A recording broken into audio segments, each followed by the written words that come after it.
ya Congo lokole news.com naba o balanda biso na lokole ya Congo na pesi bino nyonso mbote esika bozali kuna na Pays-Bas lelo toza awa ne changer wapi oyo bande kona biso opposition bazo marcher contre non à la révision et que sala maté ya wana biso nyonso toza elongo totambola na bango toyoka bango totambola ti tokokende ko sukisa na terrain oya martyr o na triomphal totambola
Chefa wendana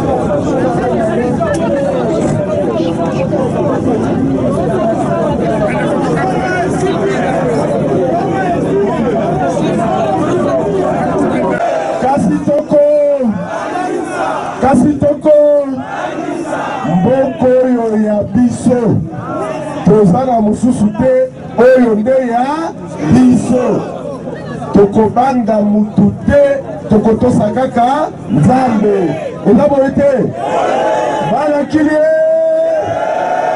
balakilia bakosilisa biso na kokanga mpo na Kongo tondimi tobangi eloko te tofingi moto te tobangi eloko te basilisa biso na kokanga mpo na Kongo tondimi eza boye te tala bana ya Kongo bango oyo basengaka referendum baza wapi?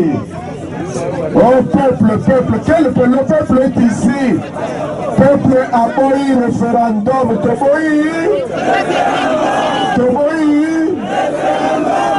Peuple a le but dialogue. Donc de vos sololateurs, kanaba élection, et beba kindenge, nene. Baye bisa bison ndenge ba bebisa ki ba élection. Et là vous êtes. Et alors, peuple, yé, bureau de peuple. La souveraineté appartient au Congo, la souveraineté appartient au... C'est le peuple seul qui fait la décision. Makamba référendum, ezali, Baya total na miso, kolobana, élection, bebandege, yini. Baseni ya lokuta wala toboia.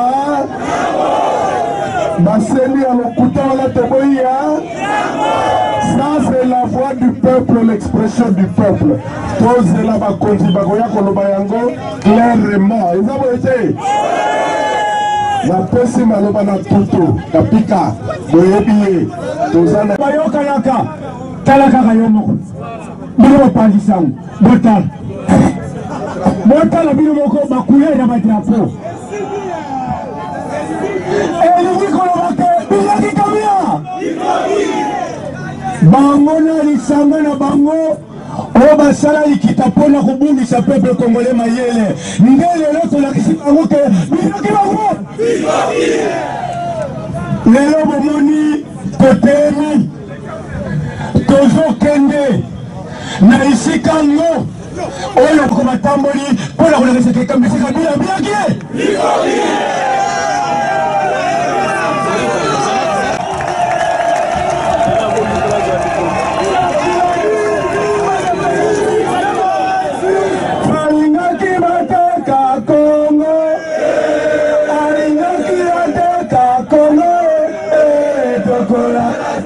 Kanisa muluma kanisa etene alingaki ateka Gome alingaki ateka Bukavu tokolala toko kanisa etene toko kanisa eteka Kongo tokolala toko kanisa etene etene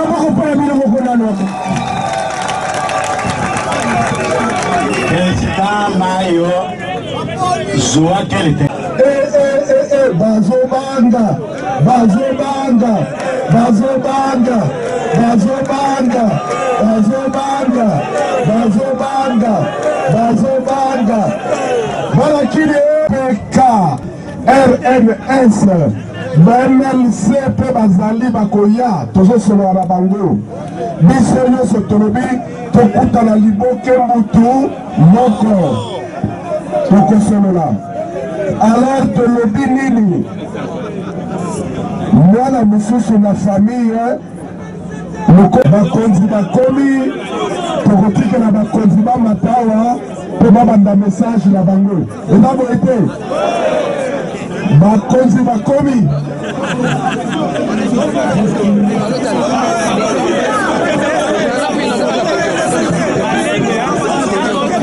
Les Congo, nous peuplerons ton soleil, nous assurerons ta grandeur. 30 juin au doux soleil, 30 juin du 30 juin, jour sacré, sois le témoin, jour sacré de l'immortel, serment de liberté.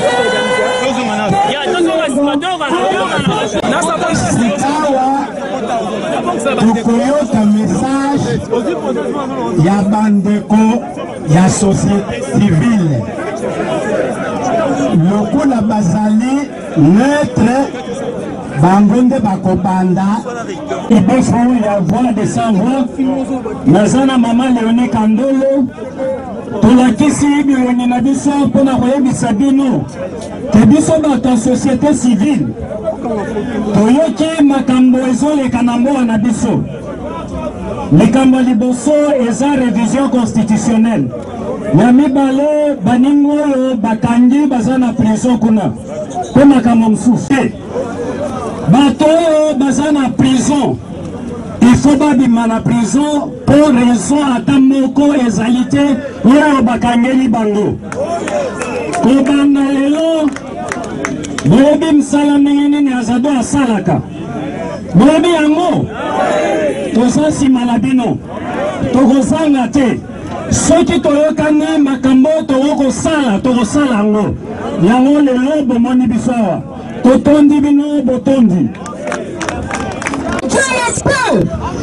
bamama Kinshasa, bamama Changu, bamama Rukunga, bamama Moamba, bamama ya Funa, bamama Nyonso, il faut totelema, bamama balobaka politique etali bamama te, mais soki politique etali yo te, politique ekokipe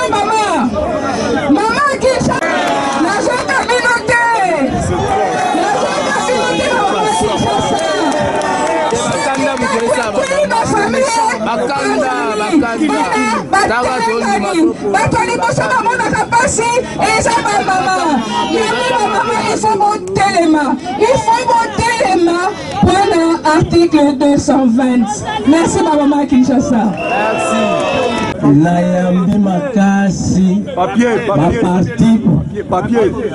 nayambi makasi baparti politike nyonso bazali awa natindi bango nasengi bango basimbana makasi ti kuna tokolonga demokrasi ekozala partout na babisika na biso nyonso mema ya isapi na biso ya mibale. La voix des sans-voix, la kanisi bolo kakayango. Boyoki la voix des sans-voix. Ezali organisation bino moko bolobi chebeya o babomaki na l'état congolais. L'état congolais moto abomaki. Alors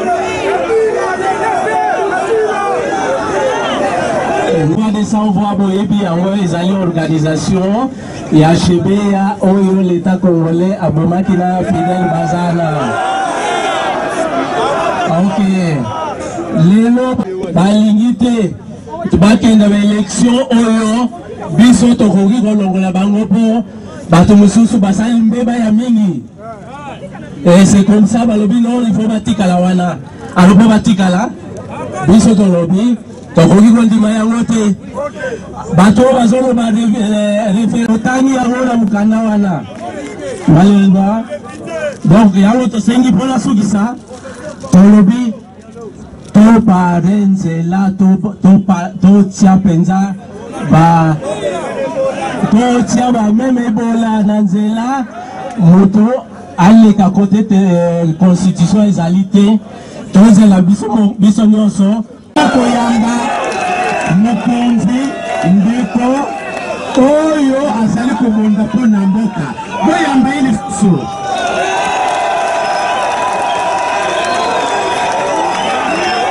Président Osana Malo. Qu'est-ce que Kabachi fait en prison? Qu'est-ce que Moukeba fait en prison? Et même dans un élan de pardon, quand on est dirigeant, les maîtres mots c'est comme Jésus-Christ. D'abord c'est le pardon. Moi je serai à la place de Joseph Kabila, je sortirai même Edi Kapende, même Lita Mangasa, même Nono Lutula. C'est ça la grandeur d'un homme qui veut diriger et c'est ça la réconciliation. Nous disons merci beaucoup parce que je vois que Jean Lycée commence à me tapoter pour me dire que j'ai bypassé le temps imparti. Je viens de faire exactement 2 minutes. Ça signifie votre pouvoir est limité. De quel droit ce gouvernement qui expédie les affaires courantes a-t-il pris l'initiative de réviser la Constitution? C'est inconstitutionnel. Mabogo Nicolas pour la Bilomoko, merci.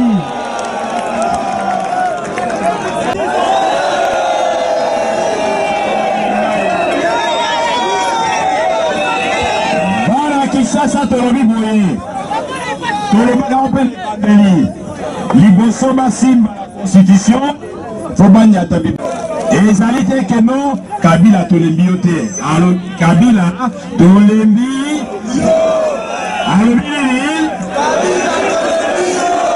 tongo aloboko alobi yawa tolobi boye kende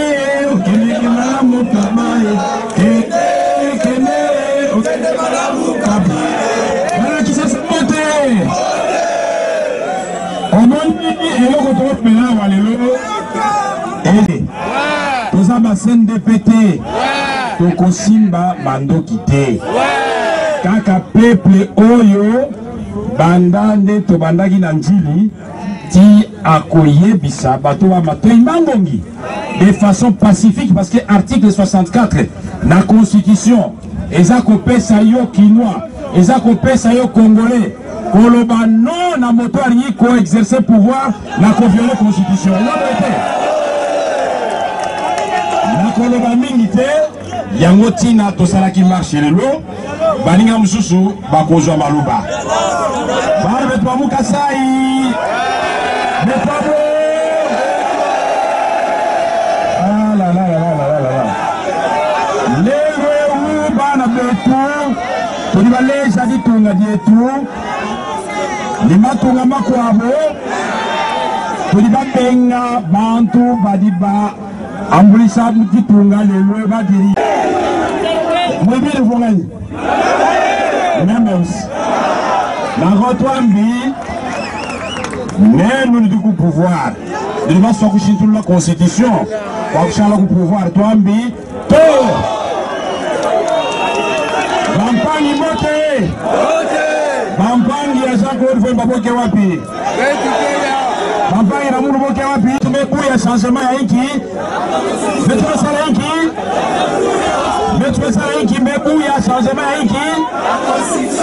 Maboko la zulu même là, Maboko la zulu. Oh, terrible, terrible, terrible. Bandu jambo. Bandu jambo tena. Leo tulikuwa tukusema haiko shie ndio tulisinyaka accord cadre ya Addis Abeba. Ni yeye mwenyewe Joseph Kabila haiko vile.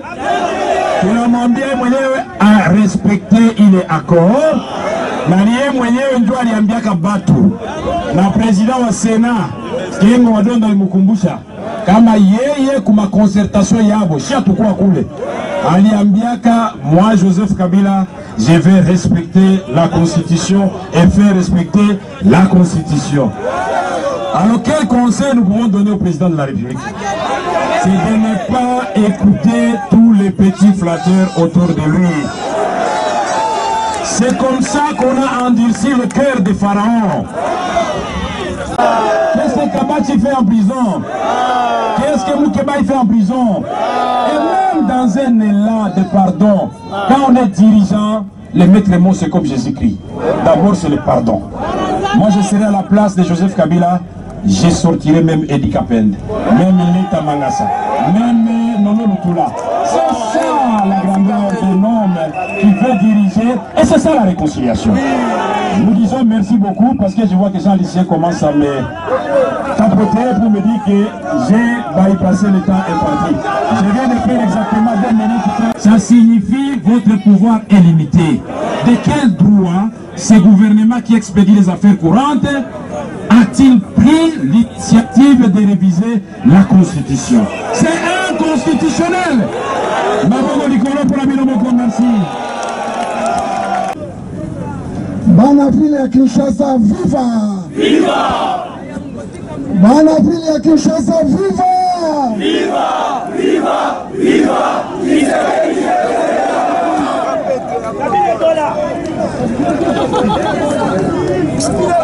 Na Congo ya ba parti politique nyonso oyo ba organiser marche ya lelo topesi merci na population ya Kinshasa.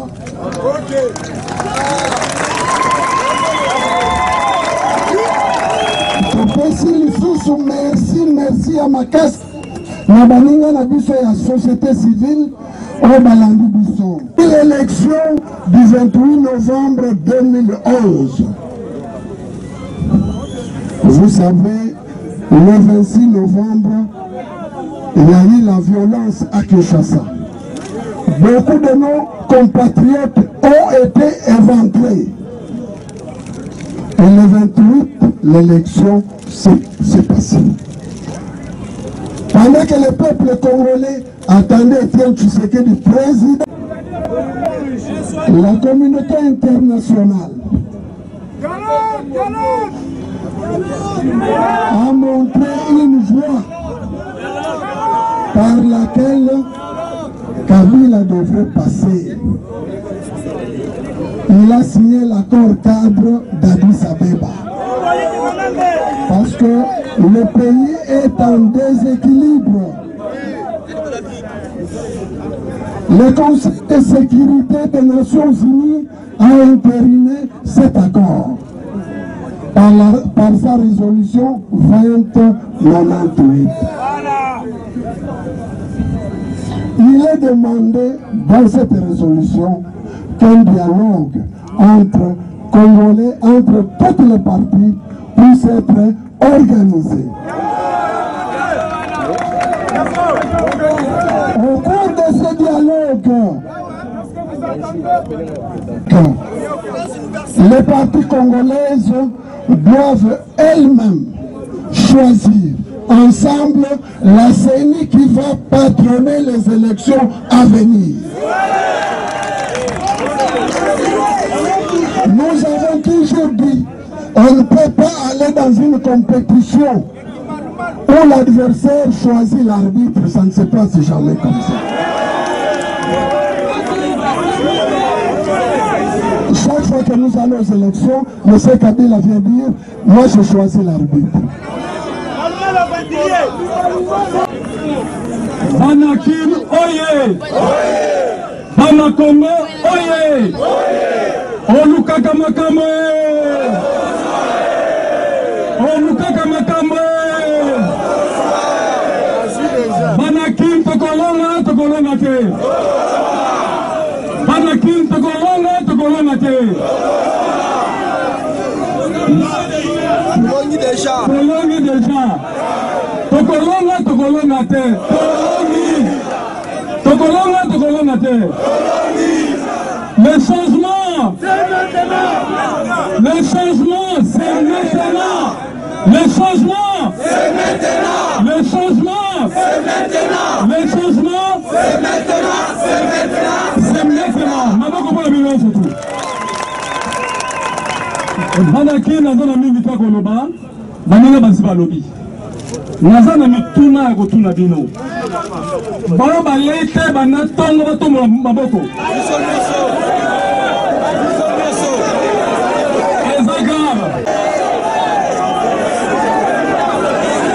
Merci. Banakilo. Mituna mi balewana.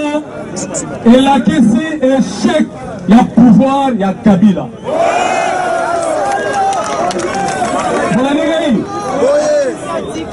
Yangoana, l'université, 30%. Banafeo! Babonani, refusé! Banafeo! Babonani, refusé! Tina Bokonzi, ezako pesa peuple le foot à Malamu. Tina Bokonzi, ezako pesa peuple logement à Malamu. Tina Bokonzi, ezako pesa peuple sécurité. Tina Bokonzi, ezako pesa peuple maille, électricité. Misala, est-ce que vous avez un mot? Est-ce que vous avez un mot? Namboka est sérieux. Namboka est sérieux. Mokonzi o akokisi makamona ete asala nini? Asala nini? Merci. Yango wana tolobi boye.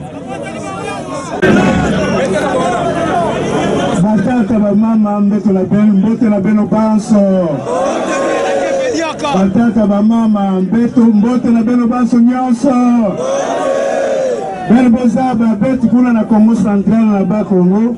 Bet même la votaka Mbuta Tshisekedi on a 85%.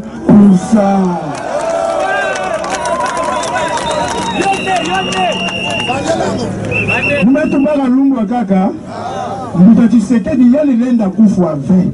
Avant yali kufwa yali vwana na ki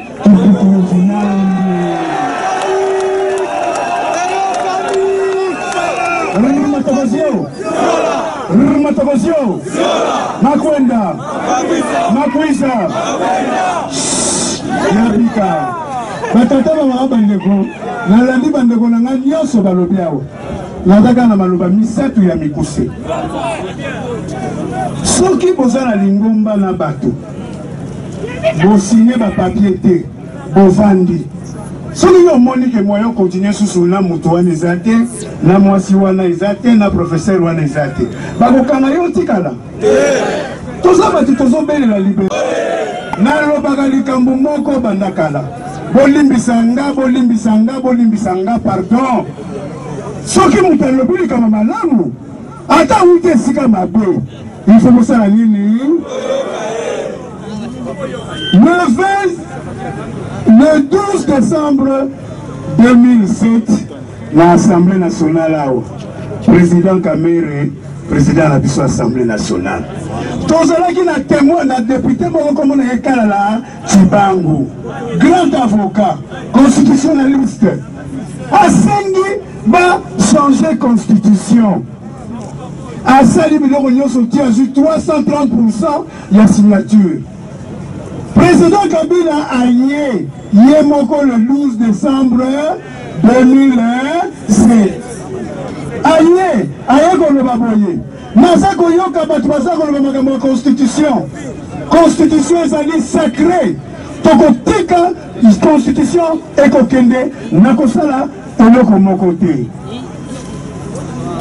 Yami Balé. Tangwa botoli ki bokuto okolata. Papa la beso le yokengo wa dondo. Amonike mokili ko mokoma pene bana peuple congolais babongo wana. Mutatimbi yete. Il moko. Nazali juriste. La constitution la constitution té. To solo la la concertation. To lobaki ke article 197 220 to la yango. Il faut la vie tomber dans ma boca avant la soukisa. Naba Mikele Moussousou, Nengi président Kengo dans le Bibongo. Il faut démissionner. Ano Baba na Congo, na chaki bino na Kusoba. Le moyo na moni ki na juriste, comme nanga etikala dans le Congo. De toute façon, tu vends d'accord au cas pour la vendre, maintenant na biso c'est sila. Article 220, Mutukusimba. Article 197, Mutukusimba. Pero que Nambote ya bana ya Congo central, bana ya Léopoldville. Merci pour la mobilisation, merci Lévi.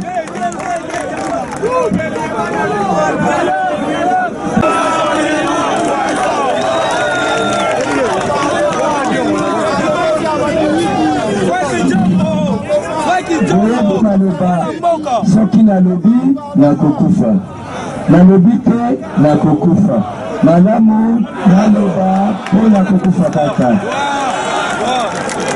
soki na lobi na kokufa na lobi te na kokufa malamu na loba po na kokufa kaka. Bravo, bravo, bravo. La liboso mingi bas sportif ya combat, peut-être bas sportif ya combat na bas pour la maboko. M'assurer sécurité la bise et puis mamona kina edine moko pe azala kiawa pour ta pe maboko. Et puis la masa ki na bino.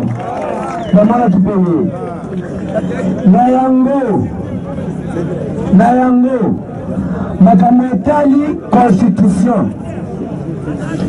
Mamona qui la banderole na ngai Kabila dégage. Kabila dégage. Kabila dégage. Kabila dégage. Kabila dégage. Dégage. Na yango tobandi lelo tosuka wana te. Pour continuer, un seul rendez-vous, la victoire. Un seul rendez-vous, la victoire. Un seul rendez-vous, la victoire. Un seul rendez-vous, la victoire. Un seul rendez-vous, la victoire. Très bien. Kabila, il faut attendre. À ça, gouverner, qui 2016, et 15, et ça tout le monde a eu, à l'ongouane Sikolo.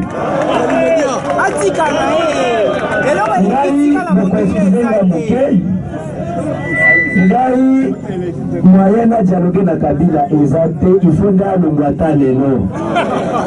Donc excusez prion na ngai na kusulana Kabila te. Il faut akende. Olanda constitution to boy changement. Constitution to boy révision. Ma député provincial, il faut peuple va voter bango. Makambo a changer article 197 pour ma communaux va voter ma député provincial to boy yango. Voter. Oui. Alors, c'est comme un découp. Kinshasa viva! Viva! Kinshasa viva! Viva! Kinshasa viva! Viva! Viva! Viva! Oye ya solo. Oye solo barabelo. Le gouverneur de la Bénin a beaucoup.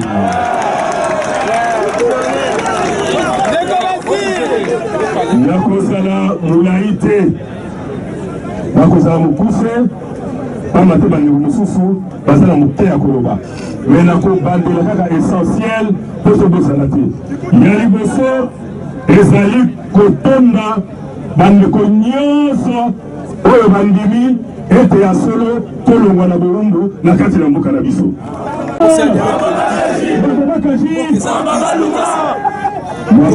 Président, tu lignes à monter dans la président Moko. C'est un dialogue. Il y a un dialogue. Président Elias au pouvoir, on a un dialogue. Il y a un dialogue encore.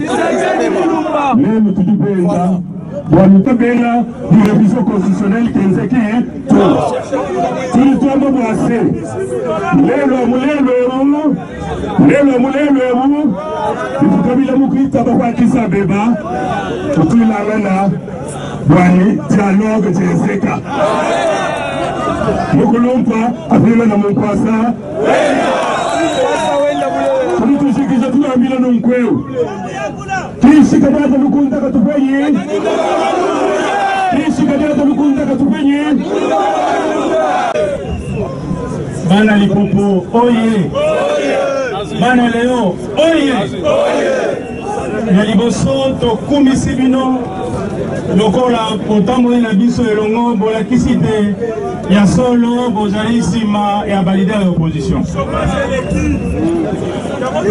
Nakobakisa muke na maye malobami awa na baninga eloko eboko yokaka révision constitutionnelle pona nini toboyi moka ezali na bakolo nango nde bino bakongolais bakozi ya mboka na baniveau nyonso président de la république, premier ministre, président de l'Assemblée nationale. Soki omoni président Eugène Diomi Ndongala boye te bango bato babandaki bitumba après élection ya cafouillage la majorité présidentielle populaire malgré bakanga président Diomi pona likambo yango ya lobi akolemba te akokenda te suka na pesi baya Kinshasa mbote na bino nyonso bana makini maleo mbote na biso nyonso bana RDC mbote na biso tozali miroir ya Congo tango tozoloba awa Congo mobimba aza kolanda biso na bareseaux sociaux en live tolingi toloba boye mboka oyo moto moko te akobetela moninga histoire toza bakongolais tolandi histoire ya mboka na biso tozali awa bazokamba biso na makasi na force ya mandoki boye te soki ezalaki demokrasi ya solosolo nde Etienne Tshisekedi wa Mulumba nde aza na ngwendo ya bokonzi omonaki ndenge bamilitarizaki Congo la veille des élections. Mokolo ya élection, Congo ezalaki lokola mboka na guerre. Tozalaki na bachar partout. Lelo oyo na force ya manduki par défi bakonzi bazo gouverner biso bana l'institution présidence de la République. Tozwa kutu Sénat de lobabi lisolo te. L'Assemblée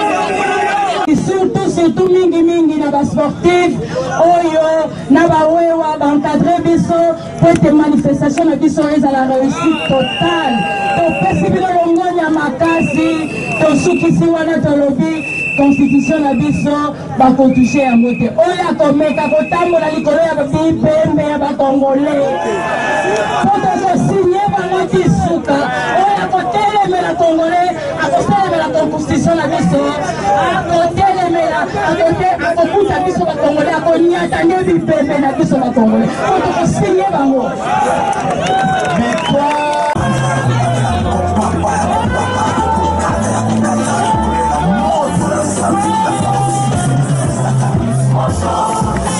It's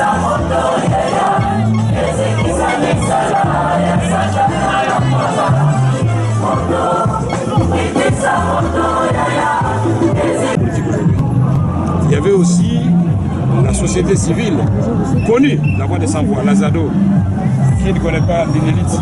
Et nous disons, et toutes les autres organisations que je ne peux pas citer ici, cette alliance pour se battre pour les valeurs républicaines, ça va sauver le Congo. Et nous avons dit, peuple congolais, lève-toi et prends ton destin entre tes mains. Que rien ne t'effraie. Que tu marches. Si on veut te tuer, on va te tuer. Que tu ne marches pas, on va te tuer. Alors lève-toi et marche. Et meurs comme un lion, pas comme un chien en train d'errer dans la rue. Le peuple doit sentir que c'est lui qui détient le pouvoir et le vrai pouvoir. On ne doit pas toucher à la Constitution, pas un seul article. Nous savons que nos amis sont spécialistes de contourner les choses. Même l'article 197 renvoie à l'article 220. Parce que si on veut changer le mode de scrutin pour les députés provinciaux, ça signifie qu'on va réduire les droits des citoyens congolais, que jusqu'à présent élit lui-même son député provincial. Et donc si on veut nous amener dans une sorte de conciliabile où c'est un groupe d'individus qui va les faire aller place des citoyens congolais, nous disons non. C'est une violation de la Constitution. Vous avez choisi la RIP pendant que les débats seront organisés à l'Assemblée nationale. Cette Assemblée nationale n'est plus le message du peuple. C'est une Assemblée nationale aux ordres du président Kabila. Et nous avons demandé à nos députés, chaque fois qu'il y aura des discussions sur des projets de loi, des révisions constitutionnelles qui sont, et même ces projets de loi inconstitutionnels, de ne pas prendre part à ces séances. Il y a des fissures à la majorité, est-ce qu'à l'opposition vous nous avez vu et chacun a parlé, parce que d'aucuns pensaient que ce serait une marche pour élever certains d'entre nous, je ne sais pas à quel rang. Vous avez compris que tout le monde, nous avons même convenu du message qu'il fallait donner. Nous avons parlé pour le peuple et rien que pour le peuple. Nous avons parlé pour le Congo et rien que pour le Congo. En demandant les dialogues. Makasi, mboka etambolaka boyete mama. Mboka etambolaka to monaki batata msone ba dirija kete ngai na tangaki. Mais bazali ko bengana ngate mais tangu papa nga so ne ko futa minerval na zo ba pété. Mais lelo bana ba komi na problème même na ba parents. Moi na zo ba ke papa est incapable de foutre les minerval. Est-ce que mboka pona mboka mabe? L'état moyini mboka mabe. Ajo biso to komi. Bat mususu 50 ans d'âge. Nano a commis responsabilité à se retrouver et pas y a pas parents. Mais mi coronavirus pe nzamba tiango ndelo. Ce qui m'a aleki c'est déjà 50 ans. Ça cabo déjà siècle. Bon, mutoye ko zo moi vie ya kozana kiti moko ya plastique na 60 ans. Aye ko bota na ndenge ya loterie dar na bazemi. Aboti mwana tango ko 5 ans pa banda. Première primaire, maternelle et première primaire. Moi na tango ça 6 ans. Papa na déjà zaki na 60 ans d'âge. Moi na wana comme na papa comme na âge nini. Est-ce que ce mona? Est-ce que Nzambe a repéré sa grâce encore? Toi Régénie na mboko zo tambola na modèle boy. Te to viva ki angote même na Mobutu, to viva ki angote. Forme Kabila so diriger les mboka oyo, azo diriger ngo mabe vraiment. Mabe y compris dans les sangana ye ya ba sénateur na ba député bazo diriger mabe. Mboka batambusa ngo boyete. Mboka pesa kana mutu moko ta leki batu nyonso na mayele. Soko monita no yeko kito yebi ba élection ngele ka kito yebi bato peuple muto peuple a voté to yebi. Tangu yazo dirigé par défi, tangu amoni ke makambo ekokieli tangu akende malembe atika biso na kinya. To lembi bitumba pe biso wana Kinshasa to yebaki mambe bitumba te. To ndoko yokela ngo kuna. Ko kanga batu pamba ko chapa ta prison soki moto lobi oke na boloko. Nani azana droit ta loba na mboko. Biso mo ba kolomboka to communauté ba paya to bandi ko banga soko moni politicien ya PPRD oze ko ba te. Mboka ezaka bongo te. Démocratie ezate. Mboka ba dirigeant ngo boyete. Mboka ba dirigeant ngo te. Kaka biso ngana zo regretter na bandeko ya biyamba bazo kota makambo yo. Problème ya Congo eza problème spiritualité. Problème à Congo ezali ba farceur bazo diriger biso l'état de moyini parce que Yesu ba bomela na masina te po biso na RDC to la passe. Po na nini Angola te. Angola ezaki na guerre 27 ans mais Angola vie sociale eza bien. Awa na ngambu Brazzaville. Donc Yesu le roi kufula ke pa na biso na masina yango na biso to diriger peine. Non, assez. Tolembi.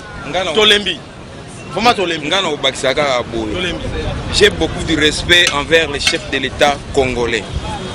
Dans son message, à l'Obaka Navision, un jour, que je ne briguerai pas un troisième mandat. Conformément à Makambo et Salami, les lois et l'opposition, on a besoin de salir les lois. Il y a un autre qui respecte le président Soyebi que je ne briguerai pas le troisième mandat. Tout ça, c'est là, que les grillons ne sont pas pemeni, yé moga lo banane. yango tozo kopesa susu félicitations na papa na biso Kenge Wadondo alandaki ye pe alobi ke yazali président ya co-concertation aki co-président concertation nationale abakisi kaka malobaka moko abike suite au président lobaka ta na clôture ya concertation nationale ke to respecter constitution mais basalela yango bazobunda bunda po ani. Trop c'est trop. D'abord étudiant, j'aimerais parler au nom de tous des étudiants. Parce qu'il y a un temps vraiment qui est les sujets de la révision de la Constitution vraiment touchent l'envers à leur dessein. Nous voulons dire ceci. Le Congo a parcouru les temps de guerre et autres. Cette fois-ci, nous ne voulons pas de guerre. Nous voulons que le pays aille de l'avant parce que cette tentative-là de réviser la Constitution, ça va amener les gens à la division. Ça va amener quelqu'un qui était à son parti politique, il aille quelque part pour faire des désordres. Nous ne voulons pas cela. Le président de la République, il doit respecter la Constitution. Nous ne voulons pas non plus toucher l'article 197 de la Constitution qui donne les Congolais le droit de choisir ses députés provinciaux. Parce que c'est un peu difficile de corrompre toute une population, mais c'est facile de corrompre un groupe de gens. Je vous dis et je vous remercie. Lelo yaki nde événement yaki marche tosalaki mpona contre bato balingi réviser constitution na biso ya mboka balingi président tikala ndeti ya vie yango wana likolo ya baréalité wana nyonso biso na niveau ya opposition ya solo nde boye tobimaki na balabala totamboli mpona kotelemela bato wana baolinga mpona kochanger constitution na biso surtout article 220 na babotola droit ya peuple mpona vote mpona badéputé provincial yango wana tomarchaki totelemela makambo mpe mpona towana mposa esu ya dialogue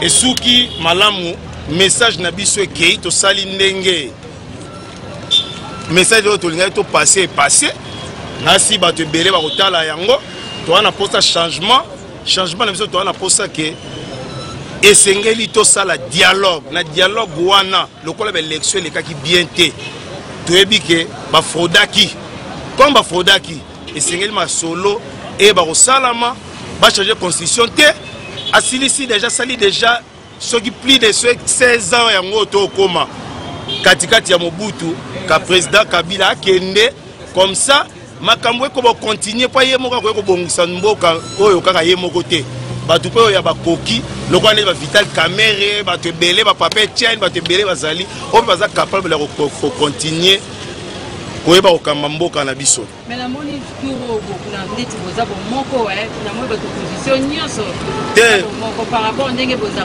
boso tanto oya ye tanto oya ye te siko pen bon toutefois il faut eloko ko koloba oya yete na auto aza na opposition so moi muto opposition a yete c'est que muto na se kazane na soka yete ye mos d'habiter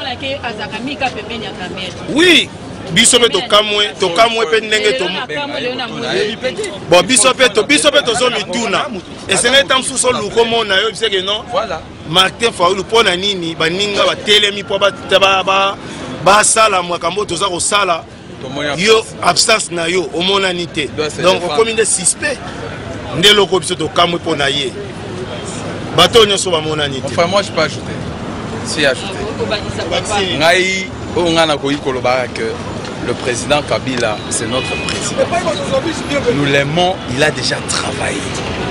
Alors, mandat nae est commis déjà dans ce monde. Il doit respecter.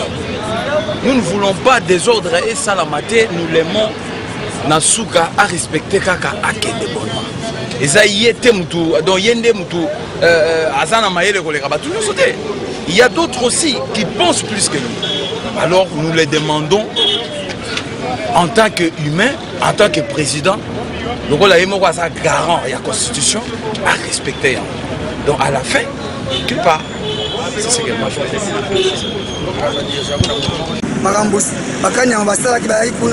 comme en général ndenge bozonga Kinshasa ba 5 chantiers to comme on a tiré bana misa na point noir kuna na bote na mosa congolaise na koma wa sérieusement ça les athées mais si go le tamboli pe na match na tambola match na passe na motema au président de la BNT au préfet na zone na Congo to la tiré bana bon ngo tamboli match obi que le solution ko zo amane ko tamboli match na peli ba donc ça président autovotant na démocratie Etienne Tshisekedi à son poste na a zone na place na pour y aller l'élection tricage.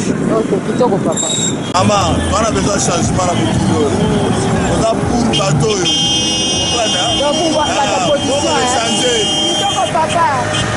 Nous, Kinois, on va se présenter l'autre 5 bango merci. C'est ça la lutte. Les gens de l'euro, mon côté n'a pas facilité. C'est notre droit. Si on a un niveau, on va comprendre qu'il faut bâtir la biso droit dans biso. Solution ezali déjà. Solution les gens ont pas moutouté solution na mort nzambe na biso peuple. Biso peuple to lobby déjà que trop c'est trop. Pas question de révision constitutionnelle. D'ailleurs, ce on doit pas te bailler parce qu'on a baillé bité. Puis attends la constitution côté. Article 218, ligne 7. Place par comment de la révision constitutionnelle. Et lobby, tu crois que même pas dans référendum, même pas dans révision constitutionnelle, sur la matière au bon constitution. Tout ce qui est pas fongola tout bas andé mayele, balinga mboka. Le Congo nous appartient tous, ça n'appartient pas à un groupe d'individus. Tous à contre Moutouté, tous à contre système. Système Toboyi. Mouté à ma bé Koti pour la mission bazo sur la mission bazo souhaité. Kanambe Kazembe le mandat alias Kabila. Ni na 2011, atkala zo mandaté. Nenga zana zo fiasco total depuis 2006 jusqu'à 2011. Donc nenga zana il faut que na CPI pour faire dédommager peuple intérêt à cause du tort, à cause du chagrin depuis 2006 jusqu'à 2011. Azo mérité CPI. Atkala zo mandat jamais na Congo. Merci. Ah, il y a événement na biso bomoni ndenge baimboka balobi ndenge baimboka mwana mboka Vital Kamerhe alobi Nyamwisi alobi Frank Diongo alobi boyoki nde baimboka balobi minga ko bezate bino mo boyoki ba na ebisi bino ke Congolais tour oyo azana décision alobi faut atambola abimana nzela po changement ekota na kati ya mboka na biso po balobi trop c'est trop. Bakoko zalaka boumbu te, bakoko zala chômeur te, bakoko lela kanzala mikolonyo sote babi trop c'est trop. Yango wana bandeko boyoki ndenge bana mboka balobi. Na pesi merci et pas mama Gidi Bisengo ye mutazi ba image oyo. Na pesi merci na Patrick Nsala yende muta monter yango. Ngana bino tokutani na Mbalasima na reportage mususu. Merci.